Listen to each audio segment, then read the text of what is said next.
We're trying to basically find and form the ideas and the visions and the dreams that are being shaped by the leader, and just take them as deep as we can into having their imagination shaped by the story of the Gospels and the story of God. Welcome to the Post-Christian Podcast, where we help you make disciples in our increasingly post-Christian world. My name is Eric Bryant. I'm the campus pastor at Gateway in South Austin and Gateway Austin Online. I'm also the founder of Catalyzing Community. Sign up for our email newsletter at ericbryant.org and we'll send you free resources. On today's episode, I'm here with Tyler Prieb. How you doing, Tyler? Hey, Eric. Nice to be with you. Doing well. Well, it's great to have you. And actually, in a recent conversation, I discovered we were both at Mosaic at the same time. I think you were an Azusa Pacific student, and I don't think I was college pastor at the time, or else I would have known you. But it's fun to have crossed paths through a mutual friend. Yeah, that's right. Your founder. I was at Mosaic for a couple of years when I was an undergrad out in the West Coast, but it really shaped my imagination for church at that stage of my life. So it was really impactful. Yeah, no, that's great. I'm so glad. Well, you went on to be a part of a church, even chief of staff there at Church of the City in New York. You now are founder of Missional Labs.co. I'm curious, as someone who's been both on staff at a church, helping church leaders, helping kingdom leaders as well. I mean, a lot of your work includes folks in the business world and nonprofit world that have faith at the forefront of their life. What are some of the things that you think are most encouraging about this season of life and ministry, at least in America, from what you're seeing across those you're coaching, those that you're consulting with? What are some of the things you're seeing that are really positive? Sure. Yeah, that's a great leadoff question. There's a business theorist, I forgot his name, that says that some people tend to think at the individual level, some at the group or social level, and then some at the more systemic level. And I've always found myself more kind of thinking missiologically at like the system level, like what's happening at the big picture. And so even when I was a pastor and leading a church and everything else, I found myself always wanting to zoom out and just look at the biggest possible picture of what God was doing. And from that vantage point, I think one of the things you see right now is just a lot of early signs of renewal. Right? If you're maybe have a more charismatic bent, it's revival or spiritual awakening seems closer than ever. If you take a more organizational lens, it seems like a lot of the institutions that have maybe shaped the last chapter of the kingdom or of the church seem to be either stagnating or declining. I think COVID even probably wiped a bunch of them out in some ways. And there just seems to be this emerging of what's going to be next. What, the winds are changing, things are changing, but the mood or the tone of that I actually think feels more hopeful than I've felt in a while. Obviously, I have my, probably a limited perspective relative to other people, but it just seems that there's a hopefulness in the Western church, at least, that I haven't seen in a while. So I'm very curious about what that's all going to mean. Yeah.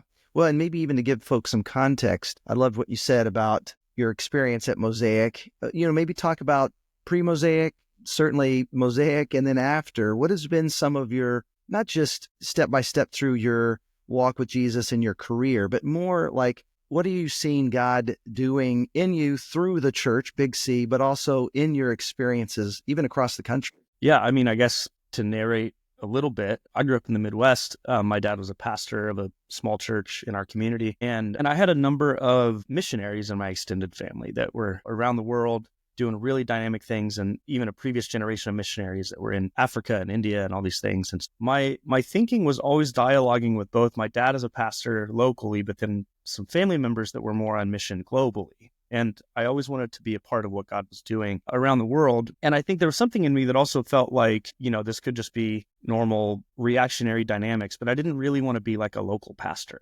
I wanted to go see what God was doing out in the big world or whatever. So LA, when I was an undergrad, went to a Christian college, and Mosaic, I'd go on Sundays, it was great. But just to kind of say, wow, this is so cool. You can think of church differently. You can contextualize it for a place like Los Angeles. That was very dynamic for me. And then what was interesting is that I think a lot of what I would maybe have called like the global missions impulse of the past for my generation was being channeled into a new wave of kind of social justice adjacent kind of causes, right? This was the era of like Invisible Children and Tom's Shoes and all that kind of stuff. So it's interesting to see the millennial generation impulse kind of going in that direction. I would almost even call it, I don't want to get into these categories, but more of almost like a progressive impulse in some ways. And so it was fascinating to see all of that, right? And then I spent a lot of years after college working with global church leaders as a bit of a consultant, strategist. I was working kind of in doing program design and working with networks and kind of some of that macro stuff like I was talking about. It was a really cool experience and really got to see a pretty wide angle on the global church from age 22 to 27,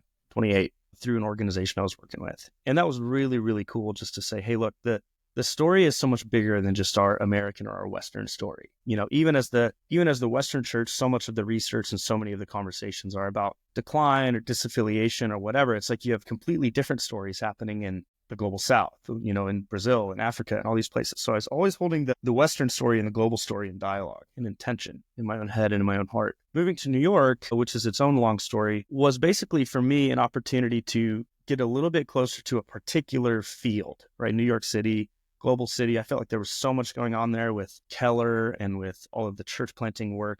And this was kind of in the heyday, if I can give some missiological analysis, this was in the heyday of Gen X church planters, right? Like there was this whole wave of basically that missionary impulse was translated after 9/11 into let's go back into our cities in the West and see them as mission fields and plant churches that are contextual and there were different threads of that. There were Acts 29 threads of that, and there were city to city. There was all these different waves, but that was the impulse. So getting to New York, I kind of got right into the mix with some of that energy, which led to working really closely with a church planter named John Tyson, who had already had a whole chapter in New York. And then I kind of came on the scene around 2016, 2015, and helped lead what became a second chapter for the growth of that church, which was Church of the City. And just to put a bracket on it, I think missiologically that season goes all the way up until about COVID. I think COVID will be seen as like a pretty significant line in the sand. Yeah. Where the era we were in as the Western church started to shift. Well, my experience with John Tyson and the team out in New York City began really with a couple, Mike and B. Tafoya. They were part of Mosaic friends, and then went out. Yeah, they're fantastic. And they went out and helped start a Mosaic there in Manhattan. And they helped start, originally, I think, John's church was called Origins. Then you guys changed to Trinity Grace. And there was a real, I think, beautiful evolution. If I remember right, John was from Florida, Orlando, and was kind of a young adults college minister and even was influenced by Mosaic in some ways. But really, he became very much a contextual learner of the city. And I'd love to hear, just in your time there, you were chief of staff, so you were right in the middle of, I'm sure, some of the bigger decisions. A name change is a big deal. And to do that a couple of times, there obviously was a lot of thought and prayer into that. But not just the name change, but even some of the strategic shift. I'd love to, at least just for the time that you were there, talk about some of what guides church leaders to make decisions like this, like even for you, what was motivating you? And maybe it's a good guide for church leaders to know, when is a change a good one versus just making change for the sake of change? Sure. Well, the Trinity Grace story has been well told by people other than me. And so I'll give you my kind of analysis of it, which I'm more of an organizational, structural kind of thinker. But what essentially happened was Trinity Grace actually was just remarkably successful. It had grown. So that was the church that changed its name in 2017 to Church of the City, just for context. It's more detailed than that, but that's the high level. Trinity Grace was amazing. When I came into New York, I stepped into a community, a network, a movement of 11 parish congregations, all in a network, all around New York City, from the richest to the poorest neighborhoods in the city, that were all kind of operating out of a shared ministry philosophy, out of a shared vision. And John Tyson was the senior leader. He was on the apostolic team. Each of the parish locations had their own pastor and increasingly their own elders, and with some central support staff. So it was kind of this center and edges kind of network, but it wasn't mothership with satellites. There was no mothership. It was 11 kind of equally contextualized congregations that attracted different kinds of people. And then they would do, all church gatherings once or twice a year in the city. That was built on a philosophy of contextualizing for the different neighborhoods of the city. New York is very diverse, and I think that was great. And I think that it worked really, really well. A few things started to shift. I think one is, and this is maybe natural organizational development stuff, each of those congregations started to grow up in their own ways. And so I think any church leader probably feels this tension that as the kids grow up, how much do you force them into the box versus how much do you let them become what they need to be? Yeah. And that could be, there's 100 things under there, whether it's contextual theologies, contextual, ecclesiology, like ways of doing church, being church, thinking about the gospel, all that kind of stuff was in there. And pretty soon, a lot of the organizational work goes into continuing to define the identity, define the boundaries, and hold everything together, right? And if you're not careful, you can end up getting into that's the work instead of doing the missional work, if that makes sense. And so I think for John, I won't speak for him, but I think that organizational life stage, plus I think for him, what became a growing value set around prayer and the Holy Spirit being increasingly important and increasingly not just a personal priority, but a missiological priority. Yeah. Was a big shift. It used to be like, hey, New York is this like sophisticated liberal, whatever, like we have to come in and contextualize the gospel. It's very Keller-esque. What's funny is that that's actually shifting now. Like that's been shifting. Gen Z is the least likely generation to define themselves as atheists. Mm-hmm. So there's a radical shift in the cultural factors around spirituality and openness. And I think I think John was sensing that, and his own ministry convictions were being shifted. And so he actually he didn't pivot the whole thing. He actually left and took one of the congregations that he was leading with him, and then reimagined that congregation as what became Church of the City, and rebuilt it on a more direct, open foundation of prayer and the Holy Spirit. So prayer is the foundation of the whole thing. And then also, I think the dynamics of cities have changed as well. We all hear about the housing crisis and the prices and the cost of living and everything else. And what that means is that people don't, especially in a place like New York City, the core of New York City, Manhattan and the edges, people don't operate in a neighborhood paradigm the way that they used to. He always talks about how the iPhone fundamentally changed New York. And that's right, it did. Because now, New York is like living in a 3D version of the internet. You're just like, everything is everywhere. And where do you go to find it? And so he basically was like, look, I think we just need to build our church on big transit hubs and invite people in, and people will come from wherever they come from. Yeah. And so that has become the current kind of operating philosophy. And with a bit of, there's one on the Upper West Side, because that's the neighborhood where people do kind of stabilize long-term, Upper West, Upper East. And then used to have a Midtown congregation right in Times Square for a bunch of years. And then a downtown right on, near Union Square, really easy to get to, third busiest subway stop in the city. Yeah. And so that's been a big part of the shift. And then, that was 2017, 2018. COVID hit, we rode that out, and now Church of the City is just a thriving, dynamic church that is full of 20 and 30 somethings in New York that are going hard after spiritual awakening and prayer and revival. And it's been pretty remarkable. It's beautiful. I think the work, of course, John and the team you included while you were there, certainly inspiring from a distance. And I want to talk about Missional Labs, because you've started something that I think in many ways is taking your experience over the years and now really helping people launch what God's put on their heart. Talk about Missional Labs. Sure. Yeah. Missional Labs, I talk about it a lot of different ways, but I talk about it as an innovation partner for the church. Now, when people hear innovation, their mind goes straight to tech. That's not what this is about. Innovation is about the ongoing continuous renewal of the church for the sake of effective contextual mission. And I think there's a lot to be learned about how that process works. And it's a spiritual process, sure, and it's a human process, and it's an organizational process, and it's a systemic process. And we need to have lenses and frameworks for how things change and how things grow and how new things come about. And so we've thought really deeply about innovation in the context of the church and in the context of mission and what that looks like. And so, every industry, every sector is trying to figure out how to balance the strength of institutions with the dynamism of entrepreneurship and startups, right?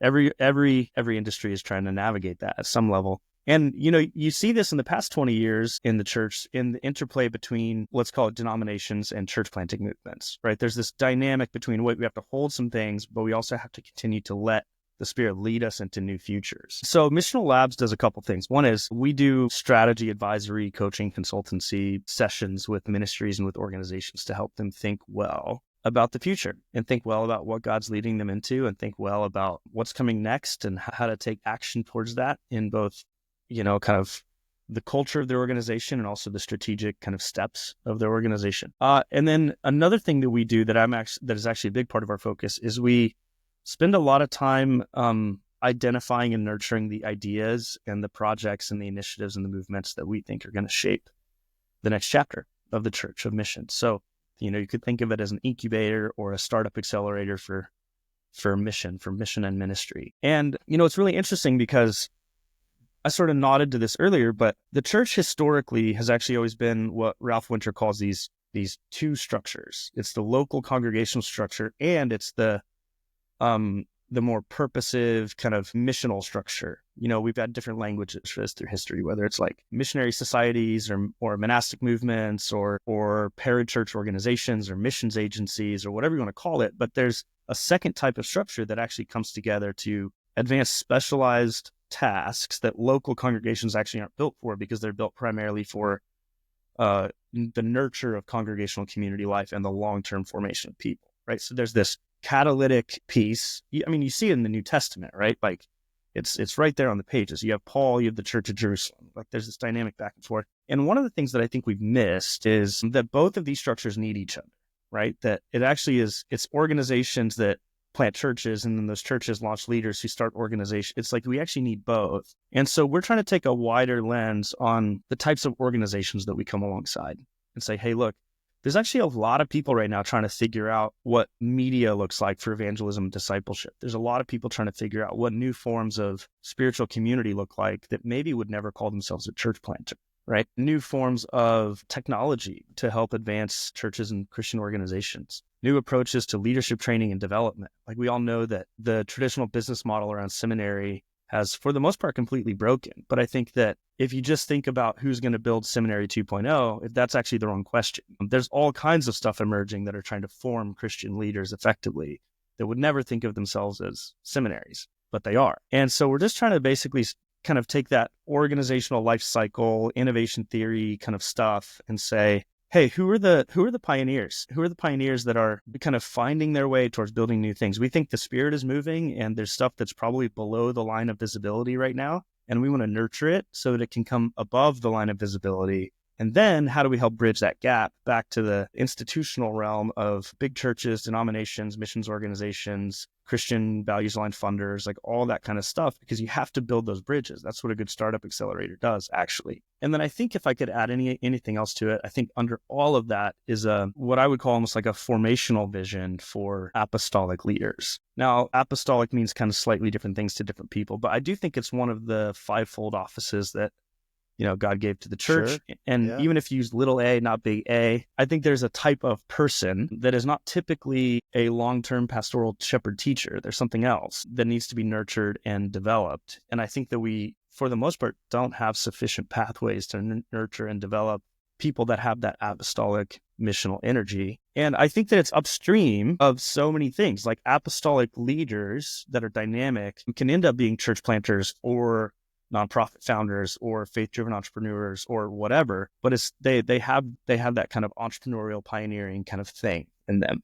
And so we're trying to basically find and form the ideas and the visions and the dreams that are being shaped by that type of leader, and just take them as deep as we can into having their imagination shaped by the story of the Gospels and the story of God. That's beautiful. Missionallabs.co. If someone is interested, certainly go to that website. There are cohorts, resources there, other ways that people can get involved? Yeah, we're doing our cohorts. We're going to slowly expand our cohorts over time. We're building a network of church partnerships to continue to serve their efforts at missional discipleship. And then we do kind of coaching and consulting as well if people need it. That's awesome. Well, one last question.